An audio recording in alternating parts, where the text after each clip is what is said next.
came from the sky and...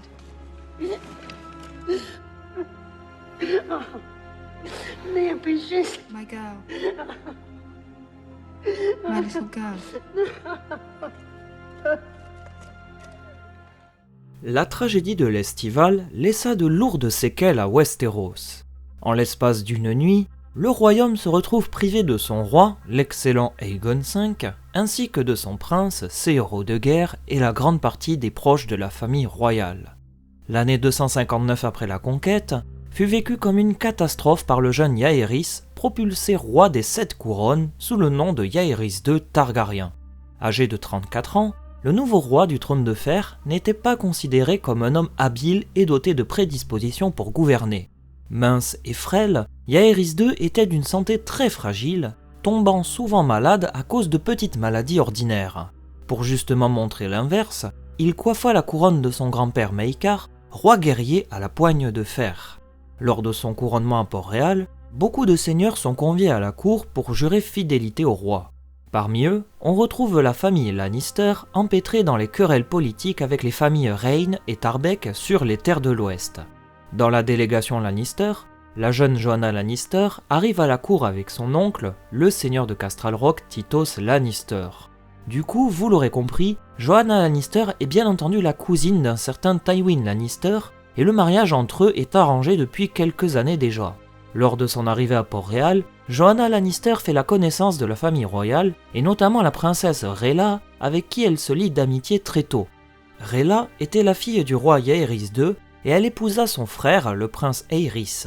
Le soir du couronnement de leur père, il est dit par certaines rumeurs malveillantes que Joanna Lannister fut déflorée par le prince Aerys en personne, devenant par la suite sa maîtresse pendant quelque temps. C'est aussi à cette occasion que le roi nomma Sir Gerold Hightower au poste de Lord Commandant de la Garde Royale, à la suite de la mort de Sir Duncan le Grand durant la tragédie de l'Estival. À peine eut-il coiffé sa couronne que le roi Jaehaerys fut très vite rattrapé par les menaces pesant sur le royaume. Une bande de 9 bandits s'était regroupée à Essos sous le nom de la bande des rois à 9 sous, car le prince Duncan Targaryen disait à l'époque que les couronnes étaient vendues pour 9 sous, ce qui donna le nom de cette compagnie de bandits. Les 9 rois se jurent une amitié sans faille et se promettent de gagner 9 royaumes pour chacun des prétendants. Le roi Aegon V avait eu à l'époque vent de cette menace, mais il ne fit rien car il pensait que les cités libres d'Essos allaient régler le cas de cette bande de hors-la-loi très rapidement. Dans le groupe des 9 rois, on retrouve des chefs pirates, un prince des îles d'été, des capitaines de compagnie d'épée, et surtout Maelys le monstrueux, dernier représentant de la famille Feu Noir. Maelys était un homme grand, puissant et réputé très dangereux à Essos. On le surnommait le monstrueux parce qu'il avait la tête de son petit frère siamois sur l'une de ses épaules, ce qui lui conféra un aspect plutôt repoussant mais aussi effrayant. On dit même qu'il aurait mangé le corps de son frère, ne laissant que cette fameuse tête qui vient donc se fusionner avec son corps, alors qu'il n'était encore qu'un fœtus en plein développement. Maelys s'était disputé avec son cousin Daemon Feu Noir concernant la succession à la capitainerie de la Compagnie Dorée. On dit que Maelys tua le cheval de son cousin d'un seul coup de poing, puis qu'il tordit la tête de Daemon pour l'arracher de ses épaules. Maelys devient donc le commandant de la Compagnie Dorée, et il utilisa les nombreuses ressources de cette compagnie de mercenaires pour aider les autres rois à gagner leur royaume. À la mort du roi Aegon V en 259 après la conquête, Jaehaerys prend cette menace bien plus au sérieux que son père. Il faut dire qu'entre-temps, la bande des 9 s'empara du pouvoir à Tyroche, l'une des cités libres, pour le compte d'un d'entre eux. Voyant que les 9 se taillaient un royaume conséquent entre Essos et Westeros, le roi Jaehaerys II décida d'agir en envoyant une grande armée au degré des pierres. Il s'agit de nombreuses îles qui, il y a des millénaires, formaient une immense terre reliant les deux continents. Ainsi débuta la tristement célèbre guerre des rois à 9 sous.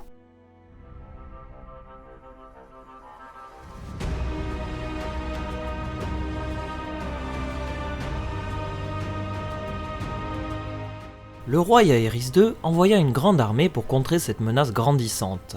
Sur place, le roi parvient à déployer une armée composée de plus de 10 000 hommes et 1000 chevaliers envoyés par le seigneur Lannister en personne, tandis que le seigneur Greyjoy envoya plus de 100 navires avec à leur bord des fernés aguerris au combat. On ne connaît hélas pas les forces envoyées par les autres familles de Westeros, mais on sait que plusieurs membres des nobles familles Westerosi participent à la guerre. Oster Tully et son frère Brydon Tully participent au combat, et vous avez deviné qu'on retrouvera bien entendu ces deux personnages plus tard dans l'univers du Trône de Fer et de Game of Thrones. Idem pour le père d'un certain Peter Baelish, qui participe à la guerre aux côtés des Tully, ce qui expliquera par la suite l'amitié entre leurs enfants. Tywin Lannister et ses frères participent eux aussi à la guerre et servent dans la garde rapprochée du prince Aerys Targaryen. La maison Martell participe elle aussi, car elle se sent directement visée par les rois à 9 sous, vu que les degrés des pierres sont situés juste à côté de ces terres. Enfin, le roi envoie également sa garde royale, emmenée par Sir Gerold Hightower, appelé le Taureau Blanc, ainsi que par sa main du roi, Ormond Baratheon. Ils sont également accompagnés par le jeune Barristan Selmy, fait chevalier par le roi Aegon V en personne, et qui dispose de grandes capacités au combat pour son jeune âge. Le roi Jaehaerys II voulait lui-même participer à la guerre et conduire les forces armées, mais sa main du roi le convainc de rester à la capitale. Il faut dire que le roi n'était pas très doué aux arts de la guerre, en plus d'avoir une santé fragile. Il ne faudrait pas risquer de voir le jeune souverain périr. Entre 259 et 260 après la conquête, la guerre fit rage sur les degrés des pierres, et les héros que je vous ai mentionnés s'illustrèrent tour à tour lors d'exploits militaires. On ne sait pas très bien combien de forces disposait la bande des Neuf, mais on sait qu'ils causèrent beaucoup de dégâts dans les rangs de l'armée royale envers la couronne. Lord Ormond Baratheon, main du roi, périt parmi les premiers de la main de Maelys le Monstrueux, et il expira dans les bras de son fils et héritier, Sir Stéphon Baratheon. C'est donc Gerold Hightower, lord commandant de la garde royale, qui prit la tête du commandement de l'armée royale. La guerre semblait s'enlicer, personne ne semblait prendre le dessus sur l'autre, et pourtant c'est l'acte d'un jeune chevalier qui fit basculer le cours de la guerre. Durant une énième bataille, Sir Barristan Selmy se retrouva face à Maelys le Monstrueux. Les deux guerriers se firent d'abord face à face et chargèrent l'un contre l'autre.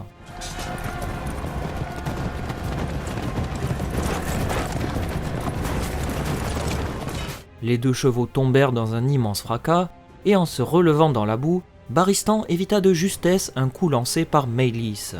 N'écoutant que son courage, Barristan affronta l'ogre Feu Noir dans un combat épique qui semblait durer une éternité. Et pourtant, en un coup bien placé, le jeune chevalier parvient à terrasser le monstrueux.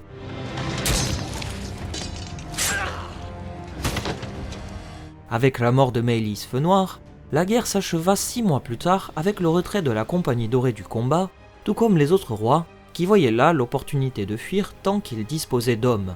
Avec cet acte courageux, le jeune Barristan Selmy mit fin à la guerre des rois à 9 sous, débarrassant la couronne de la menace du dragon noir et de la malédiction lancée par le roi Aegon IV l'Indigne il y a plus de 70 ans en arrière. La guerre s'acheva en 260 après la conquête, par la victoire éclatante de la couronne malgré de nombreuses pertes. Par la suite, la bande des Neuf se fit détruire par les autres cités libres d'Essos, et la menace des rois à 9 sous n'était plus qu'un lointain souvenir. Pour avoir mis fin à la menace de la famille Feu Noir, le jeune Barristan Selmy rentrera dans la garde royale à la demande du lord commandant Gerold Hightower. Le prince Aerys recevra ses éperons de la part du jeune Tywin Lannister en personne. Il en va de même pour le jeune frère de Tywin, Kevan Lannister, qui sera fait chevalier par son maître Roger Reyne. Devenu seigneur des terres de l'orage, Stéphon Baratheon forgea une amitié sans faille avec le prince Aerys à la suite de la guerre. Fier de cette victoire, Jaehaerys II sortit galvanisé par la destruction totale de la lignée Feu Noir qui faisait peser tant de menaces sur sa famille depuis des décennies. Le roi pouvait donc se concentrer enfin à gouverner paisiblement et fit rentrer chez eux les glorieux seigneurs ayant participé à la guerre. Les premiers à rentrer furent les Lannister, qui en arrivant sur les terres de l'Ouest, furent déçus par le visage et le comportement de leur seigneur Tytos Lannister. Le lord de Castral Rock préférait rester entouré de ses prostituées, laissant les nobles familles de l'Ouest lui estorquer de l'argent. En 260 après la conquête, Tywin prend les devants et demanda à son père de réagir, mais ce dernier ne fit rien. Tywin envoya donc des corbeaux au règne de Castamere, en leur demandant de rembourser les sommes dues depuis des années à son père.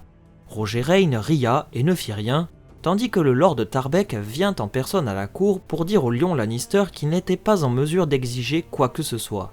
Lord Tarbeck fut emprisonné par Tywin et Elyn Tarbeck, sa femme, répliqua en capturant 3 Lannister, dont le futur beau-frère de Tywin Lannister.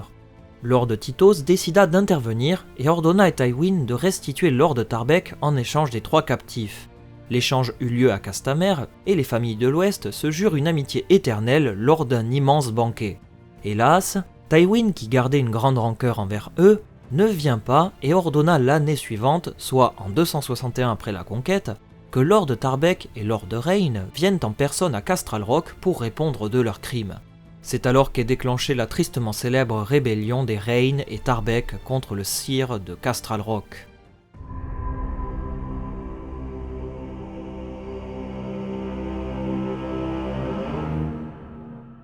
Tywin s'attendait à cette réponse de leur part.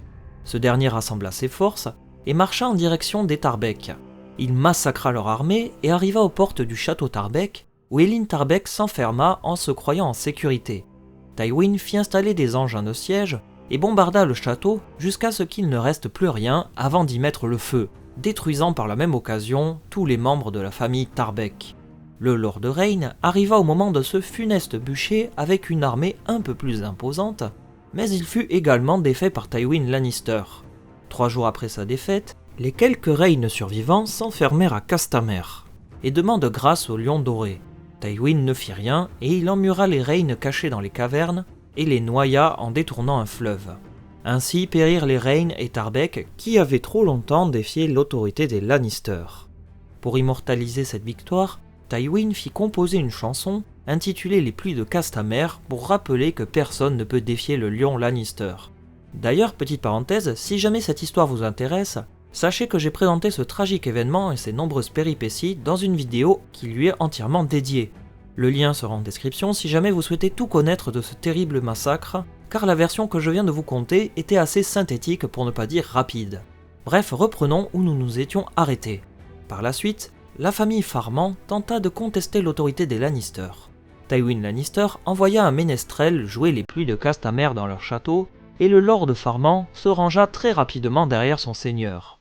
Dans les îles de Fer, Lord Kellon Greyjoy vient avec ses navires victorieux de la guerre contre la bande à 9 sous. Il opta ainsi pour une voie pacifique, contrairement au précédent Lord Greyjoy, qui était tourné vers le pillage. Kellon Greyjoy fait interdire le pillage, et fait venir des dizaines de maîtres pour instruire les jeunes et soigner les malades. Sous son gouvernement, les îles de Fer retrouvent de leur splendeur d'antan. C'est d'ailleurs durant cette période prospère que Kellon eut pas moins de 9 enfants avec 3 épouses différentes, et c'est avec la deuxième qu'il eut plusieurs enfants dont les plus célèbres se nomment Balon Greyjoy, Euron Greyjoy et enfin Aeron Greyjoy, qui ne sont là aussi pas inconnus au bataillon, puisqu'on les retrouvera plus tard dans les intrigues du Trône de Fer et de Game of Thrones. Kellon Greyjoy parvient à relier les îles de Fer entre elles par le savoir et le pouvoir, mais il alla encore plus loin en interdisant le servage, sans réellement toutefois parvenir à totalement l'éradiquer. Cette volonté de Kellon s'inscrivait dans une idée de modernisme des îles de Fer, qui étaient jusque-là considérées comme des terres reculées et en retard sur plusieurs plans. Pour cela, il était considéré comme un seigneur puissant, entêté et grand guerrier pour son époque, mais également sage dans ses décisions. Jaehaerys II était très satisfait de voir ses seigneurs gouverner avec justice et efficacité leur seigneurie. Doté d'une grande intelligence, bien que faible du point de vue de la santé, le roi passa la grande partie de son règne à restaurer le dialogue avec le peuple et les gouverneurs. Le roi avait eu un fils et une fille qu'il avait mariés ensemble suite à la prophétie d'une naine albinos qui lui avait prédit que le prince ou la princesse qui fut promis se réincarnerait dans la lignée de ses enfants. En 259 après la conquête, en même temps qu'il perdait son père et une grande partie de sa famille dans la tragédie de l'Estival, Jaehaerys II était devenu grand-père puisqu'Aerys et Rhaella, ses enfants, avaient eu un fils, le jeune prince Rhaegar Targaryen. En parlant de sa famille, le roi fit une exclamation un jour en disant que les dieux étaient reliés à leur destin. Je cite « Lorsqu'un Targaryen naît, les dieux jettent en l'air une pièce en jouant un pile ou face pour savoir si l'enfant sera un génie ou un fou. Par chance, la folie semblait épargner sa famille et Jaehaerys II régna globalement d'une manière paisible et tout semblait promettre un avenir radieux au roi. Hélas, la tragédie frappa de nouveau la famille royale en 262 après la conquête. 3 ans après son accession au trône de fer, Jaehaerys II se plaignit subitement d'une douleur, n'arrivant plus à respirer, et il mourut dans son lit des suites d'une courte maladie. Il n'avait que 37 ans, et il s'éteint subitement alors qu'il avait la vie devant lui. Étrangement, la série Game of Thrones a décidé de supprimer ce roi de l'arbre généalogique. La raison reste encore assez obscure, bien que les showrunners et l'auteur aient toujours justifié cet effacement par une volonté de simplification de la lignée Targaryen. Le roi Jaehaerys II n'est donc pas canon dans la série, contrairement au livre où il existe bel et bien. Parenthèse fermée, on assiste donc à la mort prématurée du souverain des 7 couronnes et l'arrivée du jeune prince Aerys qui monte alors sur le trône de fer en tant que roi Aerys II, sire des 7 couronnes et protecteur du royaume. Ce roi si particulier qui marquera l'histoire sous le nom d'Aerys II le roi fou, laissera une image unique dans toute l'histoire de la saga, pour le meilleur et surtout le pire.